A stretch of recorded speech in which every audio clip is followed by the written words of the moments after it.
स्वास्थ्य एवं परिवार कल्याण मंत्री अनिल विज ने मंगलवार को चंडीगढ़ में राष्ट्रीय वेक्टर जनित बीमारी नियंत्रण कार्यक्रम हरियाणा के संबंध में एक समीक्षा बैठक की अध्यक्षता की। इस दौरान उन्होंने ये कहा कि हरियाणा से मलेरिया को खत्म करने के लिए विभिन्न कदम उठाए गए हैं। स्वास्थ्य मंत्री अनिल विज ने यह भी कहा कि मलेरिया को खत्म करने की दिशा में राज्य के 7 जिलों को साल 2021 के दौरान जीरो एंडीजीनियस केस स्टेटस मिला है। राज्य के इन 7 जिलों में रहने वाले हरियाणा के निवासियों में मलेरिया बीमारी नहीं हुई है। उन्होंने ये भी कहा कि साल 2016 से अब तक राज्य में किसी भी व्यक्ति की मलेरिया से मौत नहीं हुई है। उन्होंने ये भी कहा कि राज्य में वेक्टर जनित बीमारियों की रोकथाम के लिए प्रदेश के शहरी और ग्रामीण सभी क्षेत्रों में फॉगिंग करवाई जाएगी और राज्य में मलेरिया और डेंगू के मरीजों की सुविधा के लिए नागरिक अस्पतालों में डेडिकेटेड वार्ड और साथ ही बेड भी आरक्षित रखे जाएंगे। तो मलेरिया को खत्म करने की दिशा में जो हरियाणा सरकार है उन्होंने एक और कदम उठाया है।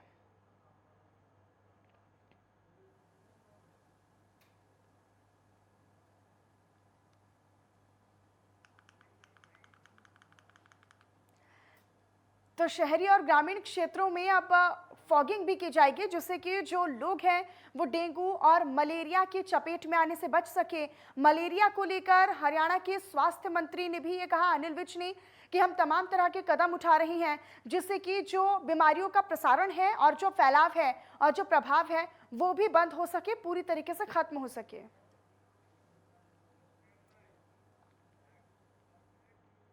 और वहीं हरियाणा के सहकारिता मंत्री के नेतृत्व में एक प्रतिनिधिमंडल यूरोप के 2 देशों के दौरे पर रहा और इसी दौरान प्रतिनिधिमंडल ने जर्मनी और इटली का दौरा किया, जिसके बाद वे हरियाणा लौटा।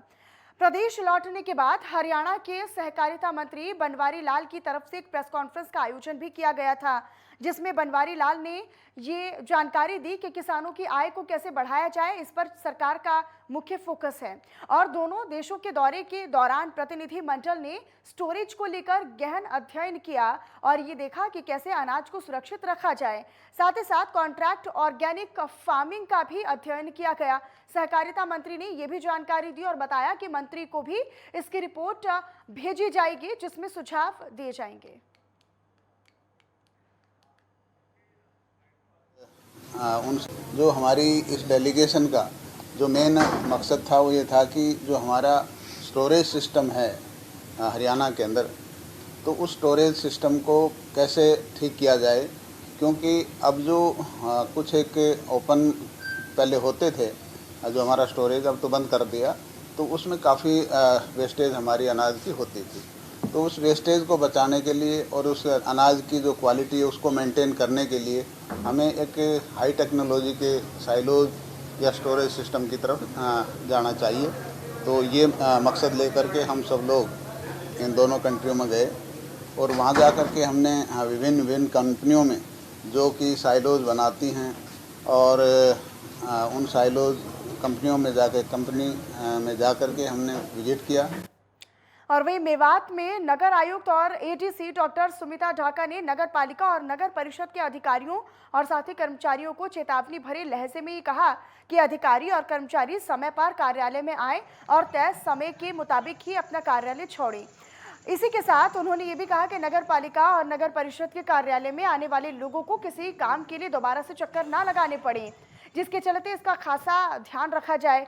एडीसी डॉक्टर ने यह भी कहा आगे कि जो अधिकारी हैं वो अपनी समय अवधि के अनुसार ही, यानी समय पर ही कार्यालय पहुंचे और वहीं समय होते ही अपने कार्यालय को छोड़ दें और जिन भी लोगों को परेशानी है उनकी समस्याओं का निस्तारण किया जाए, निराकरण समय रहते किया जाए।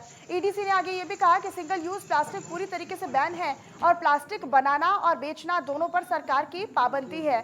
आम लोगों से आग्रह किया गया कि सिंगल प्लास्टिक का यूज ना किया जाए, कपड़े के थैले लेकर बाजार में सामान इत्यादि की खरीदारी करने के लिए जाएं।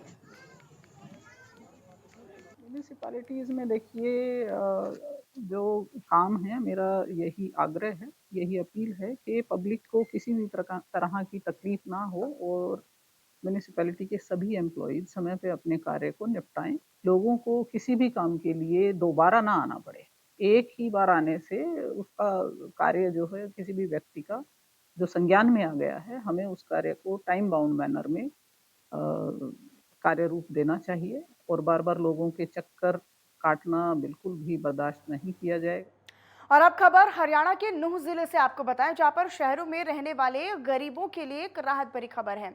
दरअसल प्रधानमंत्री आवास योजना के तहत ये जानकारी प्राप्त हुई है कि क्रीट डाटा द्वारा अब सर्वे भी कराया जाएगा। इस सर्वे में सक्षम युवाओं का सहयोग लिया जाएगा और इसके अलावा जो अतिरिक्त उपायुक्त और जिला नगर आयुक्त डॉक्टर सुमिता ढाका ने पत्रकारों से बातचीत के दौरान ये भी कहा कि नगर पालिका का स्टाफ भी सर्वे करने में मदद करेगा। एडीसी ने आगे ये भी साफ किया कि जुलाई महीने के अंत तक सर्वे का काम पूरा कर लिया जाएगा। मोबाइल ऐप के माध्यम से सर्वे सुनिश्चित किया जाएगा और जिसके बाद सर्वे करने वाली टीम को प्रशिक्षण भी दिया जाएगा। यानी पूरी ट्रेनिंग के साथ ही जो सर्वे की टीम है वो बनकर तैयार होगी, जो कि अलग अलग जगहों पर जाकर सर्वे करेगी। सक्षम युवाओं की मदद भी ली जाएगी ताकि सही तरीके से सर्वे किया जा सके।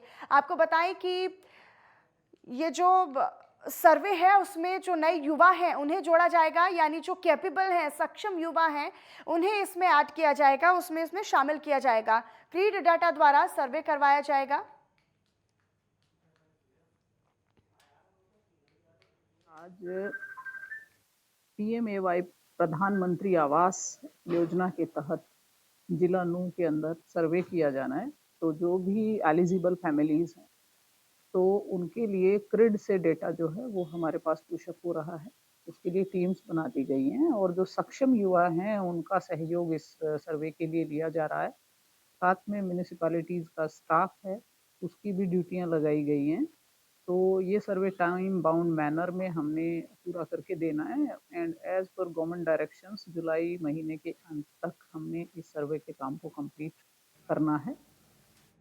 वहीं रोहतक जिले में हुई जूनियर बॉक्सिंग प्रतियोगिता में अंबाला के 2 बच्चों ने गोल्ड और ब्रॉन्ज मेडल जीतकर जिले का नाम रोशन कर दिया है। इसी उपलब्धि को हासिल करने के बाद बच्चे काफी खुश और उत्साहित भी नजर आए।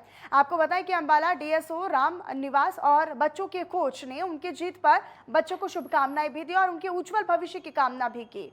आपको ये भी बताते चले कि अंबाला के बच्चों ने रोहतक में 8 से 11 तारीख तक हुई जूनियर बॉक्सिंग प्रतियोगिता में एक गोल्ड और जबकि एक ब्रॉन्ज मेडल हासिल किया है। बच्चों ने जीत का श्रेय अंबाला के खेल विभाग, अपने कोच और अपने पेरेंट्स को दिया है। वहीं उन्होंने आगे और मेहनत करके नेशनल लेवल पर भी मेडल जीतकर अंबाला का नाम रोशन करने की बात कही।